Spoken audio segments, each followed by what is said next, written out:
नमस्कार बच्चों, स्वागत है आपका Triveni memorial senior secondary school Hindi की ऑनलाइन क्लास में। आज हम करेंगे आपकी पाठ्य पुस्तक वसंत भाग 3 से कक्षा 8 के लिए पाठ 11। ठीक है, इस पाठ का नाम क्या है? जब सिनेमा ने बोलना सीखा। और इस पाठ के लेखक हैं श्रीमान प्रदीप तिवारी जी। देखिए इस पाठ का नाम क्या है, जब सिनेमा ने बोलना सीखा। तो नाम से ही समझ में आ गया होगा कि अर्थात जब सिनेमा में, अर्थात जब बोलती फिल्में, पहले क्या होता था ना, मूक फिल्में होती थी, मतलब चुप रहते थे, सिर्फ इशारों से ही समझते थे। पहले शुरू में जब सिनेमा का आविष्कार हुआ था तब ऐसी ही फिल्में होती थी, मूक फिल्में, मतलब जिसमें आवाज़ नहीं होती थी। लेकिन उसके बाद धीरे धीरे परिवर्तन होता गया, तो सिनेमा में भी बोलने वाली फिल्में आई जिनमें आवाज़ आ गई। तो इसके बारे में हम इस पाठ में पढ़ेंगे। तो चलिए पाठ शुरू करते हैं। भारतीय सिनेमा जगत में फिल्म आलम आरा की पहली स्वाक फिल्म होने का गौरवपूर्ण स्थान प्राप्त है। भारतीय सिनेमा जगत में सबसे पहली जो बोलती फिल्म बनी थी, मतलब जिसमें आवाज़ थी, वो कौन सी फिल्म थी? वो फिल्म थी आलम आरा। 14 मार्च 1931 को जब यह फिल्म प्रदर्शित हुई। आलम आरा फिल्म कब प्रदर्शित हुई? 14 मार्च 1931 को। तो उसके पोस्टर पर लिखा था कि वे सभी सजीव हैं, सांस ले रहे हैं, 100% बोल रहे हैं, 78 मुर्दा इंसान जिंदा हो गए, उनको बोलते बातें करते देखो। इस तरह की जो लाइनें थी, पंक्तियां थी, उस पोस्टर पर लिखी हुई थी। इसी दिन भारतीय सिनेमा ने बोलना सीखा। आवाज़ में, मतलब पहली बार जो ये पहली फिल्म थी जिसमें आवाज़ थी, इसीलिए इस दिन को किस लिए याद किया जाता है कि इस दिन भारतीय सिनेमा में ने बोलना सीखा था। इसलिए जो है यह बहुत ही महत्वपूर्ण दिन था। उस समय अवाक फिल्मों की लोकप्रियता अपने चरम शिखर पर थी। मतलब देखिए सबसे पहले क्या थे, मूक फिल्में थी जिनमें आवाज़ नहीं होती थी। तो उस तरह की फिल्में जो है लोगों को, देखिए जैसे लोगों को जो भी हम आदत डालते हैं वो उस चीज़ के आदी हो जाते हैं। तो लोग भी आदी हो गए थे मूक फिल्में देखने के। तो उस समय जो था मूक फिल्में, बिना आवाज़ की फिल्में जो थी वो बहुत चरम शिखर पर थी, मतलब उनका बहुत ज़्यादा महत्व था उस टाइम पे। लोकप्रियता के इस दौर में स्वाक फिल्मों का नया दौर शुरू हो चुका था, लेकिन उन फिल्मों को अब छोड़कर अब आवाज़ वाली बोलती हुई फिल्में शुरू हो गई थी। पहली स्वाक फिल्म आलम आरा के निर्माता जो थे वो थे अर्देशिर एम ईरानी, और उन्होंने शो बोट नामक स्वाक फिल्म देखी और स्वाक फिल्म बनाने की सोची। उन्हें ये आइडिया कहाँ से मिला था अर्देशिर एम ईरानी को? उन्होंने शो बोट नामक एक फिल्म देखी जिसमें आवाज़ थी, और वहाँ से जो है उन्होंने आवाज़ वाली फिल्म बनाने की सोची।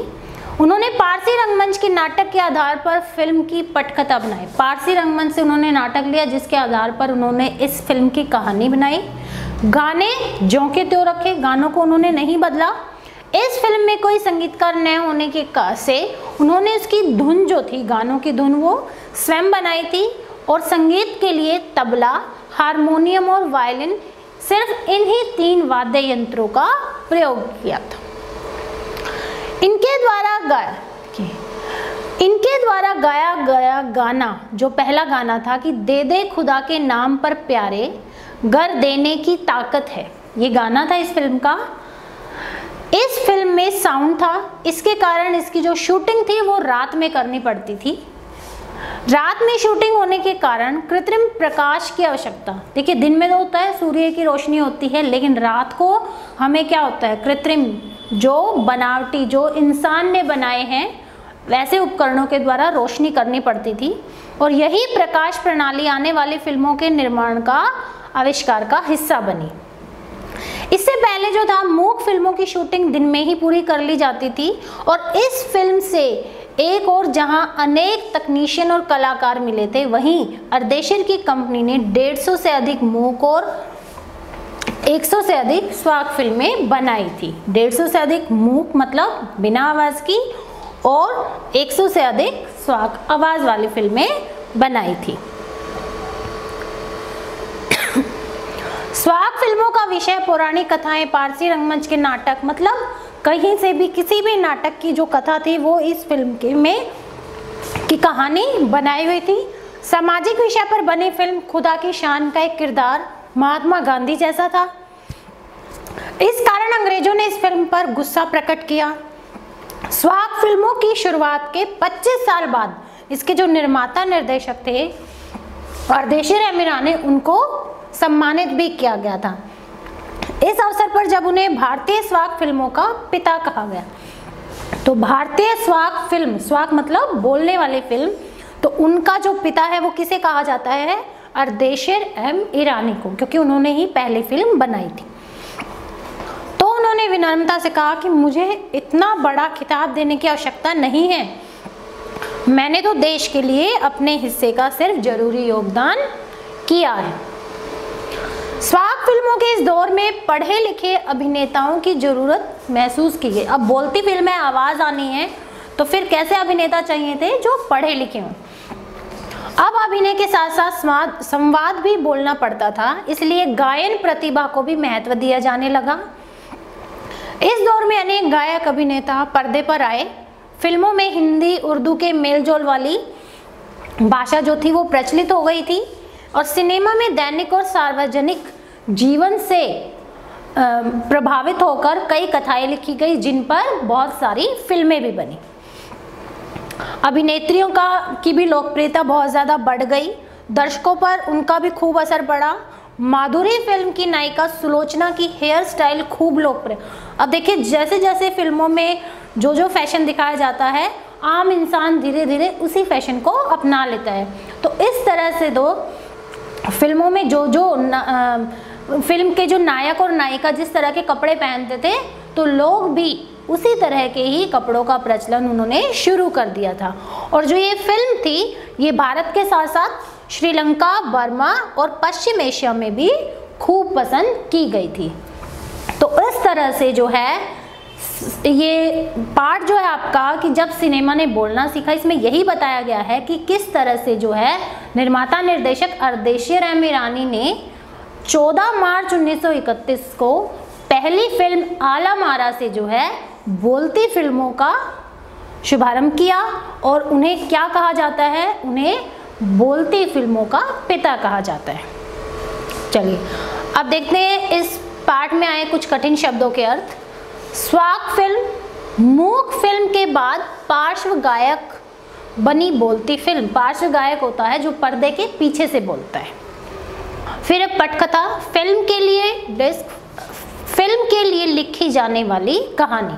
संवाद, फिल्म में की जाने वाली बातचीत। पार्श्व गायक, पर्दे के पीछे से गाने वाला। डिस्क फॉर्म, रिकॉर्डिंग का एक रूप। किरदार, अभिनेता। और खिताब, उपाधि या किसी को पदवी देना। देखिए, चलिए अब करते हैं इसके प्रश्नोत्तर। सबसे पहला है इसका प्रश्न, जब पहली बोलती फिल्म प्रदर्शित हुई तो उसके पोस्टर पर कौन कौन से वाक्य छपे हुए थे? देखिए, पहला पैराग्राफ जैसे मैंने आपको समझाया था, उसमें लिखा हुआ था यही वाक्य थे कि वे सभी सजीव हैं, सांस ले रहे हैं, 100% बोल रहे हैं, 78 मुर्दा इंसान जिंदा हो गए। अब 78 मुर्दा इंसान यहाँ कहने का तात्पर्य है कि जो ये पहली बोलती फिल्म आलम आरा बनी थी, इसमें 78 लोगों ने काम किया था।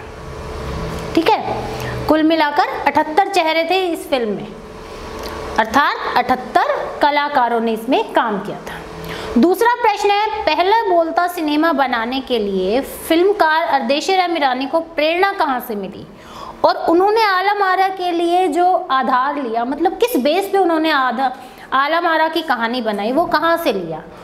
तो अर्देशीर एम ईरानी ने सबसे पहले 1929 में हॉलीवुड की एक फिल्म देखी थी, शो बोट, जिससे उन्हें बोलती फिल्म बनाने की प्रेरणा मिली। तभी से उनके मन में बोलती फिल्म बनाने की इच्छा थी, और इसका आधार उन्होंने कहाँ से लिया? एक पारसी रंगमंच के एक नाटक से इस फिल्म की उन्होंने कहानी ली। अगला प्रश्न है, विट्ठल का चयन आलम आरा फिल्म के नायक के रूप में हुआ, लेकिन उन्हें हटाया क्यों गया?